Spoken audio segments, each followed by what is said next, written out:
देखते हैं कि इंडिया की जो है वो $4 ट्रिलियन तक पहुंच गई है, जो आज एक न्यूज आई है। और हमारे यहाँ जो है वो महंगाई 42% तक पहुंच गई है। और इंडियन इकोनॉमी हो गई $4 ट्रिलियन इकोनॉमी। ये खबर बड़ी अच्छी है और इस खबर के पीछे की कहानी मैं आपको बताऊंगा। साथ ही हमारे यहाँ कहा जा रहा है कि इस प्रोग्राम के जो IMF के प्रोग्राम में है, इसके बाद एक और प्रोग्राम में जाने की फुल तैयारी है। क्या है असलियत इस खबर की?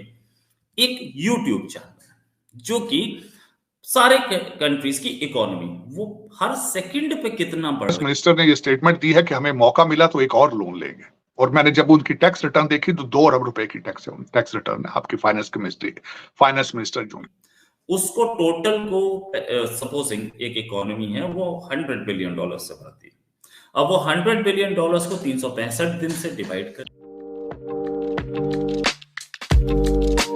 नमस्ते दोस्तों, जय हिंद। हिंदुस्तान ऑफिशियल न्यूज में आपका स्वागत है। भारत की अर्थव्यवस्था 4 ट्रिलियन को पार कर दी है। भारत अब एशिया की तीसरी अर्थव्यवस्था बन गई है।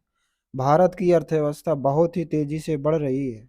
कुछ ही सालों में भारत दुनिया की तीसरी अर्थव्यवस्था बन जाएगी, जर्मनी और जापान को पीछे छोड़। अगर इकोनॉमी की बात करें तो हम देखते हैं कि इंडिया की जो है वो $4 ट्रिलियन तक पहुंच गई है, जो आज एक न्यूज आई है। और हमारे यहाँ जो है वो महंगाई 42% तक पहुंच गई है। और साथ ही हमारे यहाँ कहा जा रहा है कि इस प्रोग्राम के जो IMF के प्रोग्राम में है, इसके बाद एक और प्रोग्राम में जाने की फुल तैयारी है। क्या करेंगे ये लोग? मुझे सख्त दुख हुआ है। आपकी फाइनेंस मिनिस्टर ने ये स्टेटमेंट दी है कि हमें मौका मिला तो एक और लोन लेंगे, और मैंने जब उनकी टैक्स रिटर्न देखी तो 2 अरब रुपए की टैक्स रिटर्न है आपकी फाइनेंस मिनिस्टर जो उनकी। लेकिन आरजू ये आपके पाकिस्तान के अंदर रहने वाले जितने शहरी हैं, हर एक के हाथ के अंदर स्मार्टफोन है और हर एक को पता है यही अलमिया है। बेचारे कर कुछ नहीं सकते। वोट डालते किसी को है, जाते किसी को है, आगे बाहर निकलते चीखते हैं तो फिर बस। आप इस वक्त देखें आपका स्टैंडर्ड क्या है, मुझे आप जस्टिफाई खुद कर दें, आप किस तरह बचेंगे। 2 चीजें मैंने पहले शायद आपके प्रोग्राम में पहले भी कहा। एक तो इस वक्त स्टैंडर्ड ये है, आपकी जो इस वक्त लॉन्ड्री मशीन चली है आपकी सारी, उसकी स्टैंडर्ड ये है, मैं 9 मई के वाकये को कंडेम करता हूं। पाक फौज जिंदाबाद। ये 2 फिक्रे आपने बोलने, कितने मुश्किल है ये फिक्रे 2 बोलना। लेकिन अगर आपने 2 अरब रुपए की करप्शन की है, 10 अरब रुपए की करप्शन की है तो हलाल है फिर। ये क्राइटेरिया। दूसरा क्राइटेरिया सुन लेंगे।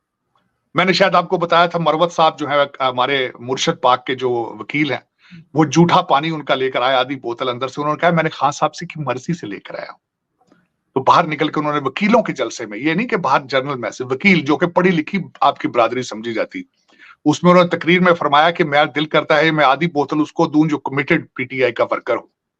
पीछे से मेरे एक वकील भाई जो है एडवोकेट साहब, उन्होंने पीछे से नारा लगाया, नहीं भाईजान इसको किसी टैंकर में डालें, हम सब पीना चाहते हैं।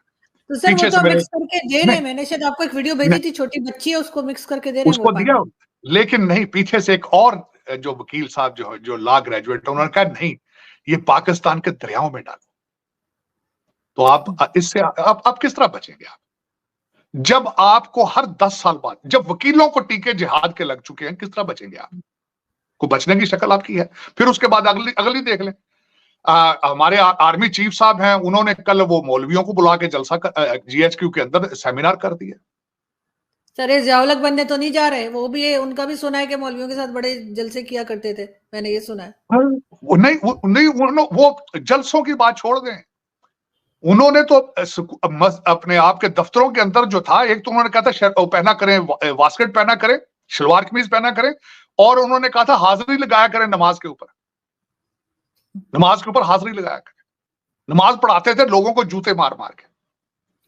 तो ये पता नहीं फिर ये क्या, जिस तरह मैंने जिस तरह बताया आरजू, जिस तरीके से आपको जूते मार मार के लोगों ने मुसलमान किया था, अब इसी तरह जूते मार मार के नमाजें पढ़ाएंगे। कितना अर्सा पढ़ लेंगे इस तरह नमाज? 4 ट्रिलियन टच कर रहा है। अब ऐसा भी नहीं है कि बिल्कुल सही है। मैं ये भी नहीं बोलना चाहूंगा कि ये बिल्कुल सही फिगर है, नो डाउट अबाउट इट, क्योंकि अभी कुछ और हमें अगर मॉर्गन स्टैनली इसको कंफर्म करता कि इंडिया 4 ट्रिलियन पहुंच गया है, उनकी भी तो कैलकुलेशन चलती है, लेकिन उनका कोई यूट्यूब चैनल नहीं चलता है। साथ में मॉर्गन स्टैनली ना हो तो दूसरा कोई हो, गोल्डमैन सैक्स हो, वो बताएंगे, ये लोग भी बताएंगे, और गवर्नमेंट ऑफ इंडिया खुद भी बताएगी, सब बताएंगे। लेकिन क्योंकि इसका चलता है, इसका लाइव काउंटर चलता है, बाकी एवेल्युएट कर रहे हैं, एवेल्युएट करने के बाद वो अपनी फिगर्स बाद में देंगे, उनको एक्चुअल फिगर्स पे करना पड़ता है, इसलिए टाइम लेगा, पहली चीज। दूसरी चीज, हो सकता है कि इसका काउंटर जो है, इसका तो काउंटर है कि कितनी बढ़ेगी एस्टिमेट पे, और उस एस्टिमेट पे ये बता देता है कि ठीक है जी, आज के दिन हर सेकंड में इतनी बड़ी, हर मिनट में इतनी बड़ी, हर घंटे पे इतनी बड़ी, हर दिन पे इतनी बड़ी, तो इस दिन इस टाइम पे ये 4 ट्रिलियन टच कर जाएगी। जो इंडिया अमेरिका के ताल्लुकात किस लेवल पे चले गए हैं।